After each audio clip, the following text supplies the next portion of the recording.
Saya baru baca satu komentar di TikTok, ada yang nanya begini, apa buktinya Yesus agama Kristen? Saya pikir-pikir, aduh, pertanyaan ini kok bodoh sekali ya. Kristen itu apa? Kristen itu adalah pengikut Kristus, pengikut Yesus. Jadi Kristen itu menunjuk pada pengikut, bukan yang diikuti. Kristen itu adalah orang-orang yang percaya kepada Kristus, percaya pada Yesus, bukan menunjuk kepada yang dipercaya. Yang dipercayakan Kristusnya atau Yesusnya. Lalu kenapa ditanya Yesus agama Kristen? Aduh, susah juga nih pikiranmu nih ya.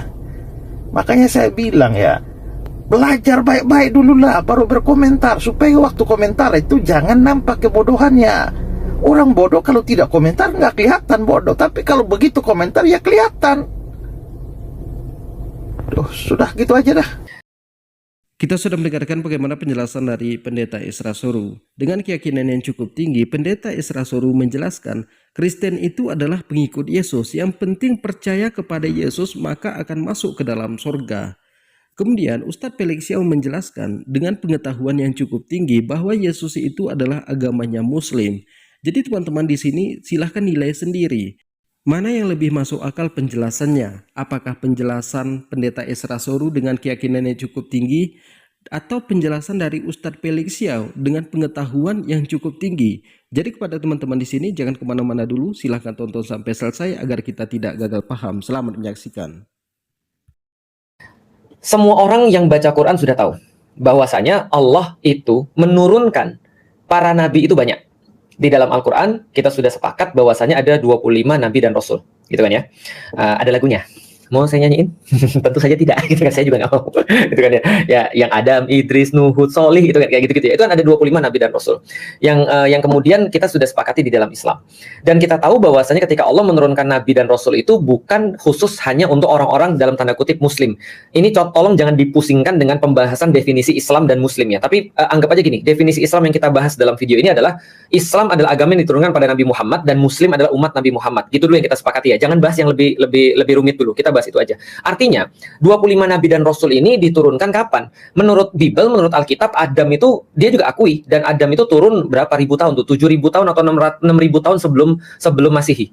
Jadi 6.000 atau 7.000 tahun sebelum Masehi, atau kira-kira sekarang sekitar 9.000 tahun sebelum hari inilah, kira-kira gitu. Artinya ini sejarah panjang. Dan sejarah panjang ini membuat nama nabi-nabi ini bisa jadi dilafazkan dengan dialek yang berbeda, dengan sebuah dialek yang tidak sama. Oke, kita masuk dalam pembahasan. Kalau gitu coba kita lihat. Yesus yang kita kenal ya. Yesus ini lahir di mana? Misalnya kita nggak usah bahas Islam dulu ya. Yesus ini lahir di mana? Yesus lahir di Bethlehem.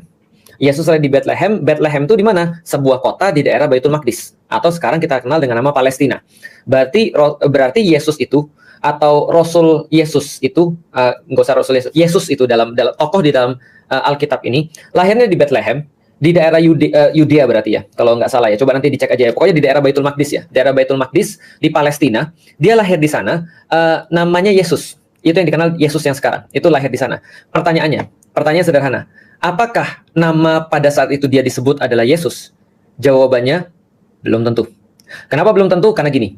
Kalau teman-teman ketik, coba nanti klik aja ya. Nanti teman-teman klik aja, coba klik Yesus. Itu dari bahasa apa? Nanti teman-teman akan dapat bahwasanya Yesus itu adalah bahasa Yunani. Asik. Bahasa apa? Yunani. Kenapa bahasa Yunani? Karena pada saat itu orang-orang Yunani termasuk orang-orang pertama yang beriman kepada orang ini, Yesus ini. Karena orang Yunani itu tidak bisa ujungnya nggak pakai konsonan, maka dia kasih konsonan S di belakangnya. Karena kenapa? Karena Yesus ini lahirnya di Bethlehem, dia bukan orang Yunani. Dia orang Yahudi. Karena keturunan daripada Yehuda. Nanti kapan-kapan kita bahas lengkap. Keturunan Yehuda. Yehuda ini anak siapa? Yehuda ini anaknya Yakub. Karena Yehuda ini adalah salah satu daripada Bani Israel atau Bani Yakub. Nah, maka ketika dia itu adalah keturunannya Yehuda, dia orang Yahudi. Bahasanya apa? Bahasanya menurut para ahli ada dua kemungkinannya. Satu, bahasanya itu kalau nggak bahasa Ibrani, bahasanya orang Yahudi. Yang kedua kemungkinannya adalah bahasa Aramaik. Nah, jadi bahasa Aram. Bahasa Aram itu apa? Bahasa Aram itu dekat dengan bahasa Syriak Aramaik, atau yang kita kenal bahasa Syriani. Nah, itu bahasa Mediterania kuno ya, bahasa Syriani, bukan Suryani ya. Jadi Syriani atau Aramaik. Jadi ada dua kemungkinan. Pertama adalah Aramaik, yang kedua adalah bahasa Ibrani. Kalau teman-teman mau cek juga, Yesus itu nggak namanya Yesus panggilannya. Sekali lagi, Yesus itu adalah bahasa Yunani. Kalau kita lihat dalam bahasa Ibrani, maka namanya adalah Yosua atau Yesua. Jadi Yesua Hamasiah pada saat itu dipanggil. Jadi Yesua Hamasiah. Yesua itu adalah Yesua, itu adalah namanya dia. Tapi karena orang-orang Yunani nggak bisa di ujungnya itu vokal, maka dia harus pakai konsonan. Yesua jadi Yesus gitu. Dalam bahasa Aramaik bisa jadi Isa atau Iso. Sama ketika ditambahin S jadi Yesus gitu jadinya. Artinya kalau dalam bahasa Ibrani dia jadi Yesua Hamasiah. Jadi dalam bahasa Aramaik jadinya sama Isua Masihah.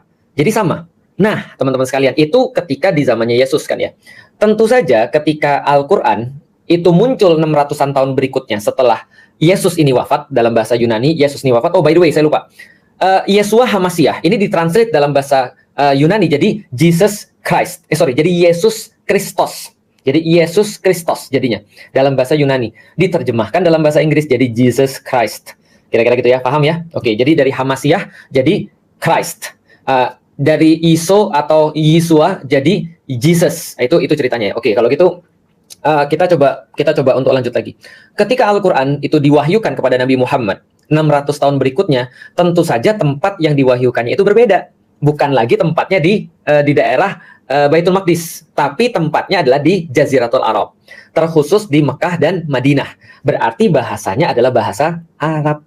Dalam bahasa Arab, karena dia masih satu rumpun dengan orang-orang Ibrani, masih satu rumpun dengan orang-orang Yahudi, karena sama-sama keturunan Semit gitu ya, maka bahasanya nggak jauh beda. Bahasa Ibrani, bahasa Yahudi itu dengan bahasa Arab itu nggak jauh beda. Maka ketika dalam bahasa Ibrani itu dikatakan Yesua Hamasiah tadi, dalam bahasa Arab jadi Isa Al-Masih. Jadi Al-Masih artinya yang diurapi, yang terpilih, the anointed one, gitu kan ya. Lalu kemudian dalam bahasa Ibrani Yesua Hamasiah, dalam bahasa Yunani Jesus Christ. Sama nggak? Yaitu berbicara tentang orang yang sama. Maria dalam bahasa Inggris Mary, gitu kan ya. Dalam bahasa Arab jadinya adalah Maryam. Itu nggak ada bedanya gitu loh maksudnya. Secara kita penceritaan tentang orang ya. Cuman ya tadi, karena kita tahu bahwasanya agama ini kan diturunkan oleh Allah. Ini agama yang satu kata Allah. Artinya adalah apa? Kita menyebutnya sama-sama agama samawi. Atau dengan kata lain, agama Allah itu dari dulu satu. Cuma diselewengkan oleh orang-orang. Menurut pendapat kita begitu. Walaupun kita tidak menuduh orang lain seperti itu. Tapi menurut keyakinan dan pendapat kita. Artinya teman-teman sekalian, gimana kita bisa mengatakan nggak mirip orang agama ini yang nurunin sama? Gitu maksudnya. Berarti Tuhannya Yesus, Tuhannya Musa, Tuhannya Daud, itu juga Tuhannya kita. Karena kita beriman pada nabi-nabi sebelum Nabi Muhammad juga. Bahkan di dalam Al-Quran dikatakan la nufarriqu baina ahadim mir rusulih. Dan kata Allah, kami tidak pernah membeda-bedakan antara satu nabi dengan nabi-nabi yang lain. Gitu maksudnya. Artinya apa? Artinya ya kita berbicara dengan orang yang sama. Artinya ketika saya berkata bahwasanya dalam keyakinan yang saya tahu, sebelumnya jangan keyakinan yang saya tahu dulu. Dalam bahasa yang saya baca di dalam Al-Quran, maka saya baca Isa Al-Masih. Itu kan ya, atau Isa ibnu Maryam, Isa Al-Masih. Tapi ketika ini ditranslate dalam bahasa Yunani jadinya Jesus Christ. Sebagaimana ketika ditranslate dalam bahasa Indonesia Isa Al-Masih jadi Isa yang diurapi, gitu loh maksudnya. Lah terus masa kita bilang jangan mirip-miripin deh.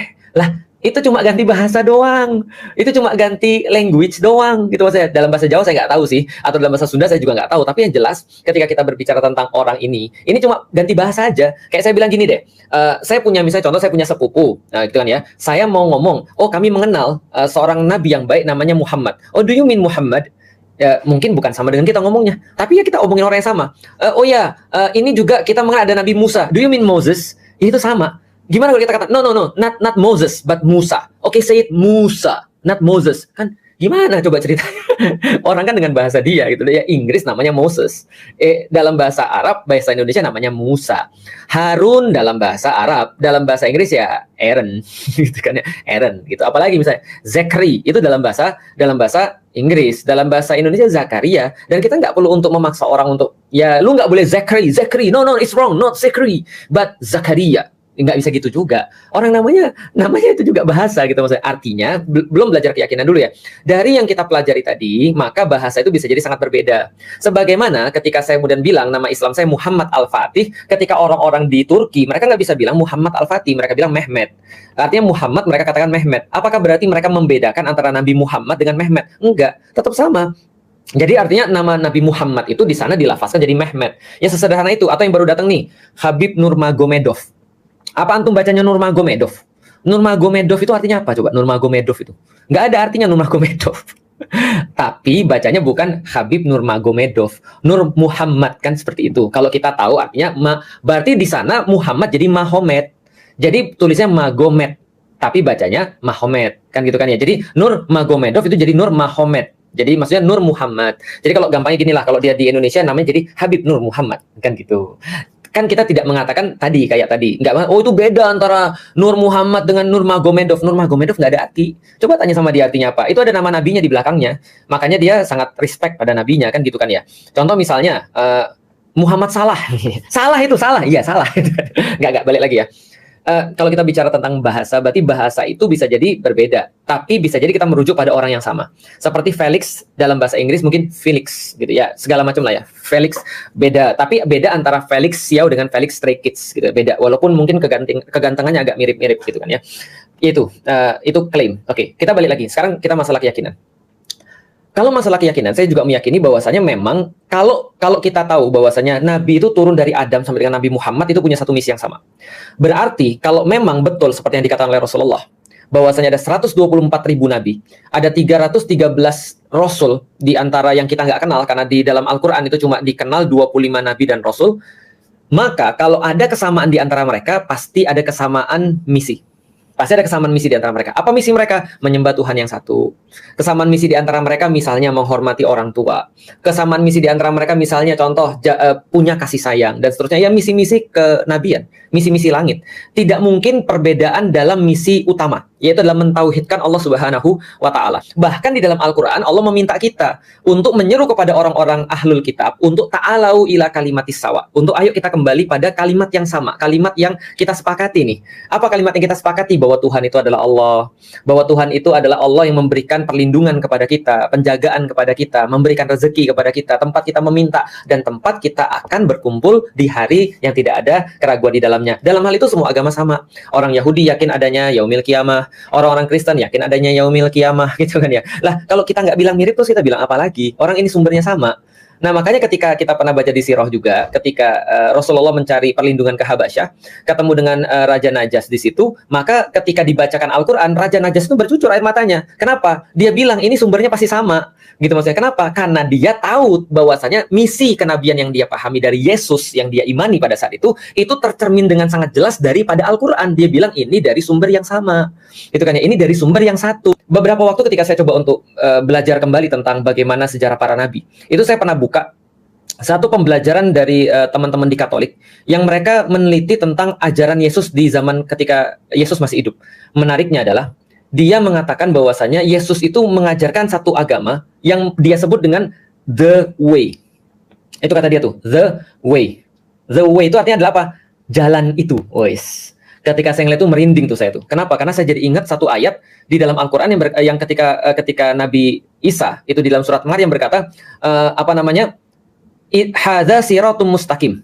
Gitu kan ya. Artinya inilah jalan yang lurus. Berarti Nabi Isa, biar teman-teman nggak protes ya. Nabi Isa mengatakan di dalam Al-Quran, penjelasan dia, gitu kan ya, menyembahlah kalian kepada Allah, gitu kan ya, dan ini namanya, agama penyembahan terhadap Allah ini namanya hadza siratum mustaqim. Ini jalan yang lurus, kan gitu. Lah artinya, ketika itu dikatakan, itu kan mirip dengan yang dikatakan oleh pendeta-pendeta tadi, atau pastor-pastor tadi, ketika Yesus menjelaskannya, ini adalah jalan. Ya, kalau di dalam Alkitab ada akulah jalan kehidupan dan segala macam kayak gitu-gitu. Cuman ya itu maksudnya. Lah terus mau kalau nggak mirip terus gimana? Ini kayak membandingkan antara agama, misalnya kalau teman-teman mau lihat ya, kalau misalnya contoh ya, mohon maaf, ini sekali lagi bukan menjelekkan agama ya, tapi gini, kalau dikatakan bahwasanya agama Katolik agama Islam dan agama misalnya Hindu itu mirip. Nah, itu saya juga agak bingung nyari kemiripannya di mana gitu, karena memang perbedaannya sangat diametral gitu kan ya. Tapi kalau dikatakan dengan agama Katolik mirip, lah gimana orang nabi mereka juga kita akui gitu maksudnya.